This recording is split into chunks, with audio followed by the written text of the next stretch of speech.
In the past, what I've done for service is I've actually gone to an animal shelter, but it does take a little bit of planning. It does take a couple months to get into and get the training down, but once you're in, it's a really fun way if you love animals.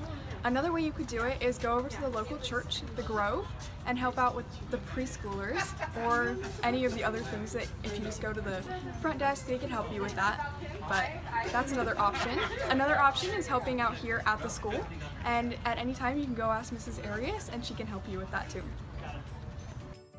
One thing I did for serving is I served in a library and I also did the school activities. So I earn my service hours by serving on my church worship team mostly, and then I serve in children's ministry as the piano player, and then I also serve here at school on the school worship team in high school. On Sunday mornings, I volunteer in the kids ministry at my church, and I work with first graders. For serving on service hours, I helped out Sandals set up classrooms for kids, and I went on mission trips at Woodcrest.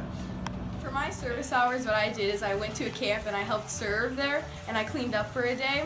And also I went to my church and I volunteered there to help out with our Grove Kids Quest. And I had so much fun doing both of those. I got to meet so many new Christian people.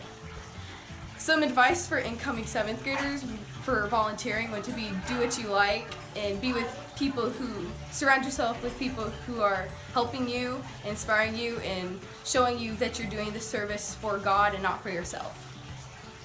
What I did for service hours was I worked at a soup kitchen that helped homeless people and people who didn't have food actually have food, and so we handed out some food, we served some milk and water and all that stuff.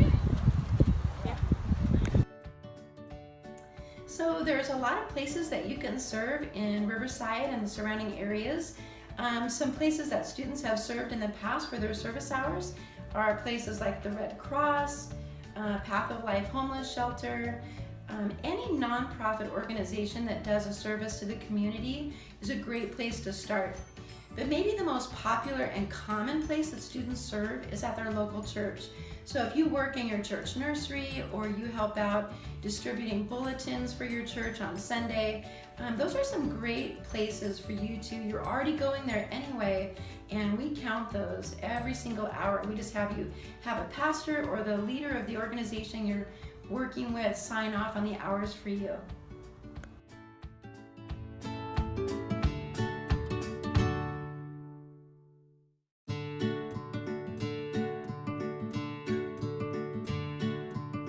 How I feel after I serve somebody is typically a joyful feeling and a feeling of accomplishment, like I've actually made a difference in the world, and it's a really good feeling.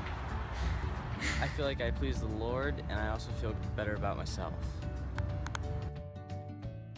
So after I do some service projects, I usually feel really gratified and I feel a better connection with God. So normally on any given day, I just feel kind of far from God and like He's not really there. And I know a lot of people struggle with that, but after I serve, I really feel close to Him and like He's a real presence in my life.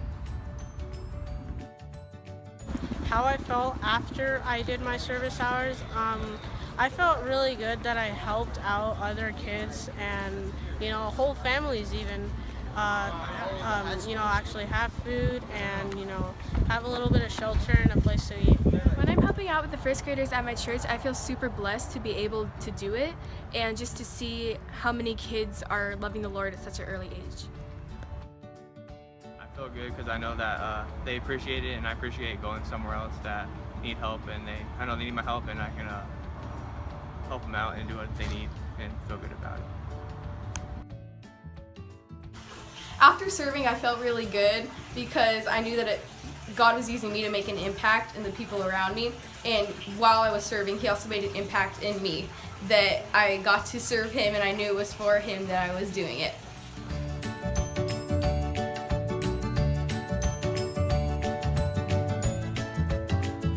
On the mission trip, I helped paint walls and I served in the worship team, preparing songs and also playing and singing for the people. And last year I had the joy of going on the Imperial mission trip. One thing that I did, I was outside, I was more in the gardening and weeding section, and it was a lot of hard work and really hot out there. but it was a lot of fun. And my favorite part was in the afternoon we had worship, and that was my favorite part, just to sit down and worship God. So it is such a privilege to serve on our mission trips for middle school. We've been to a number of different places over the years.